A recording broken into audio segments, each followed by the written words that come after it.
High বন্ধুরা, আজকে চলে এসেছি তোমাদের সঙ্গে আবার কথা বলতে। আজকে কথা বলবো ড্রাই হেয়ার নিয়ে। যাদের ড্রাই হেয়ারের প্রবলেম আছে তাদের প্রবলেমগুলো কিভাবে সলভ করতে পারবে সেই নিয়ে আজকে তোমাদের সকলের সঙ্গে কথা বলবো।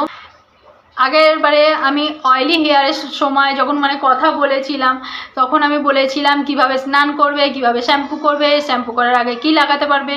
তো এবারেও আমি ওই একই জিনিস ড্রাই হেয়ারের বিষয়ে বলবো যে কিভাবে শ্যাম্পু করবে, কিভাবে স্নান করবে, কিভাবে কি লাগাতে পারবে।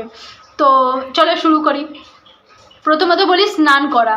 স্নান করার সময় আগেরবারে আমি যা বলেছিলাম এবারেও আমি তাই বলবো। স্নান করার সময় সব সময় মাথা ভিজিয়ে স্নান করবে, ভালো করে মাথায় জল দিয়ে স্নান করবে। এমনিতে আমাদের ইন্ডিয়াতে এত প্রচণ্ড বেশি গরম পড়ে যে শরীর প্রচণ্ড বেশি গরম হয়ে যায়। তো তোমরা চেষ্টা করবে সবসময় ঠান্ডা জিনিস খাওয়া, যেমন ডাবের জল, সাবু, চিড়ে। তো এইগুলো জিনিস যদি তোমরা খাও তাহলে কিন্তু শরীরটা ঠান্ডা থাকবে, আর শরীর ঠান্ডা থাকবে প্লাস মাথাও ঠান্ডা থাকবে। আর টক দই খাওয়ার চেষ্টা করবে, টক দইও ভীষণ ভালো হয় শরীরের জন্য। রোজ শরবত খাওয়ার চেষ্টা করবে, পাতিলেবু নুন দিয়ে শরবত বানিয়ে খাওয়ার চেষ্টা করবে। তো এটাও শরীরের জন্য ভীষণ ভালো হয়। এগুলো চেষ্টা করবে। আর চেষ্টা করবে রোজ মাথায় জল দিয়ে স্নান করতে। রোজ মাথায় জল দিয়ে স্নান করলে কিন্তু মাথাটা ঠান্ডা হবে। তার ফলে কিন্তু যাদের ড্রাই হেয়ার তাদের চুলটা একটু হলেও সফট হবে, প্লাস মাথার চুল পাকবে না। কেননা এর আগের ভিডিওতে আমি বলেছিলাম যে মাথার চুল তখনই পাকতে শুরু করে যখন মাথা অতিরিক্ত গরম হয়ে যায়। ইভেন মাথা যখন অতিরিক্ত গরম হয়ে যায় তখন কিন্তু আমাদের চুলের যে কোষগুলো থাকে সেইগুলো কিন্তু আস্তে আস্তে শুকাতে শুরু করে। তো মাথার চুলের কোষ যদি শুকিয়ে যায় তাহলে কি সেই চুলটা ভালো থাকে? ভালো থাকে না। তো সেই জন্য আমি বলবো যখনই তোমরা স্নান করবে তখন কিন্তু মাথা থেকে জল ঢেলে স্নান করার চেষ্টা করবে, যাতে মাথাটা ঠান্ডা থাকে। মাথা ঠান্ডা থাকলে মাথার চুলের কোষগুলো জল পাবে, তেল পাবে, তাহলে মাথার চুলের কোষও শুকাবে না, প্লাস তাহলে তোমাদের চুলও পাকবে না। এখন তো লকডাউনের জন্য এখানে কাজে যাওয়া বন্ধ। তো অনলাইনেই সবার সঙ্গে চেষ্টা করছি যে সবার সব প্রবলেমটা সলিউশন সবাইকে জানানোর। তো যার যা প্রবলেম আছে আমি চেষ্টা করছি যে সবার প্রবলেম সলভ করতে ঘরে থেকেই। আমি জানি না তোমাদের কাছে না গিয়ে কতটা তোমাদের প্রবলেম সলভ করতে পারছি।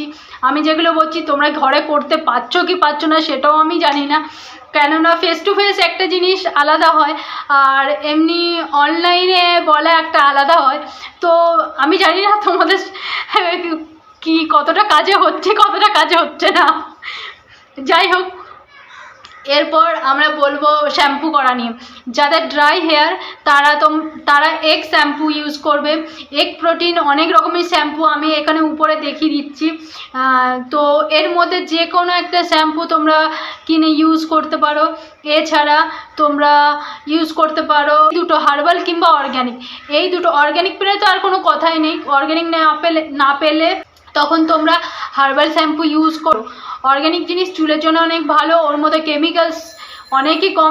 তো তোমরা অর্গ্যানিক শ্যাম্পু ইউজ করতে পারো, হার্বাল শ্যাম্পু ইউজ করতে পারো। এখানে আমি দেখিয়ে দিচ্ছি তোমাদেরকে। তো এগুলো তোমরা ইউজ করতে পারো। ইউজ করলে কিন্তু তোমাদের চুলের জন্য ভীষণই ভালো হবে। এছাড়া আমাদের প্রচলিত প্রাচীনকাল থেকে চলে আসে যে নিয়ম রিঠা দিয়ে শ্যাম্পু করা, সেটা কিন্তু আমাদের যে সমস্ত দিদিমা ঠাকুমা যারা ছিল তারা এই জিনিসটা করতো, আর তাদের চুল আমাদের থেকে অনেক বেশি ভালো ছিল ইনফ্যাক্ট। তো এটাতে কোনো সন্দেহ নেই যে আমাদের থেকে তাদের চুল অনেক ভালো ছিল, অনেক ঘন ছিল, অনেক লম্বা ছিল, অনেক সফট ছিল, অনেক ভালো ছিল এক কথায় যেটাকে বলা যায়। তো তোমরা রিঠা যদি রাত্রিরে হালকা গরম জলে ভিজিয়ে রেখে পরের দিন সকালবেলা শ্যাম্পু করতে পারো ওটা দিয়ে, তাহলে তো আর কোনো প্রবলেম হওয়ার কথাই নয়। আর যারা এখনও ইউজ করো না তারা যদি ভাবো যে রিঠা কোথায় পাওয়া যায়, রিঠা তো কোথায় পাওয়া যায়, আমাদের এখানে পাওয়া যায় না, কোন দোকানে পাওয়া যায় আমরা জানি না। তো তাদের জন্য আমি বলছি রিঠা একমাত্র তোমরা পেতে পারো দশকর্ম ভাণ্ডারে। দশকর্ম ভাণ্ডার মানে হচ্ছে যেখানে পুজোর জিনিস পাওয়া যায়, পুজোর জিনিস কিংবা যেখানে বিয়ের জিনিসপত্র কিনতে পাওয়া যায়। সেখানে একমাত্র তোমরা রিঠা শিকাকাই দুটোই পাবে। তো রিঠা শিকাকাই তোমরা যদি ভিজিয়ে রেখে পরের দিন সকালে ওটা দিয়ে যদি মাথা ধুতে পারো তাহলে খুবই ভালো হবে, তাতে তো কোনো কেমিক্যালস থাকে না। আর দ্বিতীয়, আর যারা রিঠা শিকাকাই পাবে না তাদের জন্য আমি এই সমস্ত শ্যাম্পুগুলো দেখিয়ে দিচ্ছি। এই সমস্ত শ্যাম্পুগুলো তোমরা ইউজ করতে পারো, অর্গ্যানিক প্লাস হার্বাল, যেটা তোমরা পাবে সেটা তোমরা ইউজ করতে পারো। সবসময় চেষ্টা করবে, মানে এই শ্যাম্পুগুলো যেগুলো আমি দেখাচ্ছি এইগুলো যদি তোমরা ইউজ না করতে পারো, এছাড়াও ডিমের প্রোটিনওয়ালা যে সমস্ত শ্যাম্পু তোমাদের আশেপাশে যে সমস্ত স্টোরে পাওয়া যাবে সেগুলো তোমরা ইউজ করতে পারো, তাতেও যে কোনো প্রবলেম হবে। আমি যেগুলো দেখাচ্ছি একমাত্র সেগুলোই তোমাদের ইউজ করো, ঠিক আছে, এমন কোনো কথা নেই। তো সেই জন্য আমি বলবো যে তোমরা যাদের ড্রাই হেয়ার তারা সবসময় চেষ্টা করবে যে এক প্রোটিনওয়ালা শ্যাম্পু ইউজ করতে। শ্যাম্পু করবে, শ্যাম্পু করার পর 2 চামচ ভিনিগার নেবে। ভিনিগার নিয়ে জলের সঙ্গে 1 মগ জলের মধ্যে 2 চামচ ভিনিগার, আমি কিন্তু টিস্পুনের কথা বলছি, টেবিল স্পুনের কথা নয়, 2 চামচ টিস্পুন ভিনিগার নেবে, নিয়ে 1 মগ জলের মধ্যে মিক্স করে তারপরে শ্যাম্পু করার পরে চুলটা ধুতে পারো, তাতেও কিন্তু চুলের অনেকটা ভালো শাইনি লুক আসে অ্যান্ড সফট হয়। আর একটা জিনিস করতে পারো যে সারা মাথায় দই লাগাতে পারো, দইও কিন্তু প্রচণ্ড ভালো হয়, এমনি তো স্কিনের জন্য ভালোই হয়, আর অয়েলি স্কিনও এটা লাগাতে পারে, প্লাস ড্রাই স্কিনও এটা লাগাতে পারে। তো তোমরা টক দই লাগাতে পারো, সারা মাথায় টক দই লাগিয়ে রেখে টক দইটা তোমরা 1 ঘন্টা রাখতে পারো। আদারওয়াইজ আমি যা যা কিছু বলবো সব তোমরা আধ ঘন্টা করে রাখবে। আর তেল তোমরা লাগাতে পারো, নারকেল তেল চুলের জন্য ভীষণই ভালো। তারপর তোমার ক্যাস্টর অয়েল লাগাতে পারো, ক্যাস্টর অয়েলও মাথায় চুলের জন্য ভীষণই ভালো। ক্যাস্টর অয়েল তো লাগিয়ে আধ ঘন্টা পর শ্যাম্পু করে নিতে পারো। আর এছাড়া শ্যাম্পু করার পরে আমি তো একটা জিনিস বললাম যে ভিনিগার লাগাতে পারো। দ্বিতীয়ত হতো চা পাতার জলটা শ্যাম্পু করার পরে। আমি যাদের অয়েলি হেয়ার তাদেরকে আমি বলেছিলাম যে শ্যাম্পু করার আগে লাগাতে চা পাতার জলটা। তারপরে পাতিলেবুর রস কিন্তু যাদের ড্রাই হেয়ার তারা কিন্তু 1 লিটার জলের মধ্যে একটা পাতিলেবুর রস মিক্স করে তারপরে শ্যাম্পু করার পরে লাগাবে।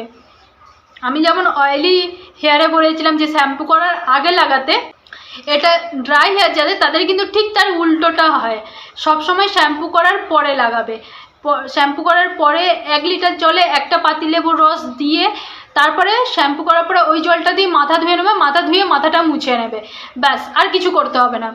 চা পাতার জল নিয়েও সেই সেম জিনিস করবে, যে রাত্রিবেলা ভিজিয়ে রাখবে, পরের দিন ছেঁকে নিবে, ছেঁকে নেওয়ার পরে তারপরে শ্যাম্পু করবে, শ্যাম্পু করার পরে চুলটা ওই চা পাতার জল দিয়ে ধোবে, ধুয়ে তারপরে চুলটা মুছে নেবে। আর ড্রাই হেয়ার যাদের তাদের আমি বলবো যে কমসে কম সপ্তাহে 3 থেকে 4 দিন পর পর শ্যাম্পু করার চেষ্টা করবে। কেন, এমনিতেই তোমাদের চুল ভীষণ ড্রাই, মানে যাদের চুল ড্রাই তাদের জন্যই বলছি। তো যাদের চুল ড্রাই হয় তারা যদি শ্যাম্পু ঘন ঘন যে না আমার মাথায় ময়লা পড়ছে বা এটা হচ্ছে ওটা হচ্ছে হ্যান হচ্ছে ত্যান হচ্ছে বলে বলে যদি শ্যাম্পু করে বারবার, তাতেও কিন্তু চুলের অনেক ক্ষতি করে। তো সেই জন্য আমি বলবো যে তোমরা কমসে কম শ্যাম্পু করার চেষ্টা করবে, তার জন্য তোমাদের চুলটা যাতে একটু বেঁচে থাকে। তো এই ছিল, আর কিছু বলার নেই। টাটা।